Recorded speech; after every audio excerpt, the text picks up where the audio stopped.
Tuturo ko sa iyo ng libre kung paano kami umasenso sa loob ng 5 years by operating this mobile cart negosyo. Malalaman mo rin by the end of this video kung paano ka makakapagsimula. Alam mo bang may negosyo ngayon na walang renta, flexible ang oras, at pwedeng simulan kahit part-time muna. Kung marunong kang magbenta, hilig mo ang kape o milk tea, at kaya mong makipagkapwa at tao, pwede ka rin yumaman dito, Lods. Kami mismo, simula lang sa kalye.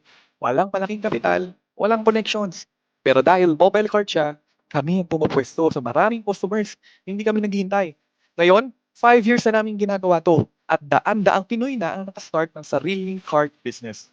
Hindi mo kailangan kumapital ng 1 milyon dito. Meron din kaming system na ready to operate para execution na lang ang gagawin mo. Kung gusto mo makita kung paano to gumagana at paano kami kumikita kahit sa tapat ng school, plaza o call center, panoorin mo muna yung free masterclass namin. Libre lang to. No catch. Lahat ng details at story nandoon. I-message mo lang kami, Lods, or click the link below. Malay mo, ito na yung simula ng freedom mo. All glory to God.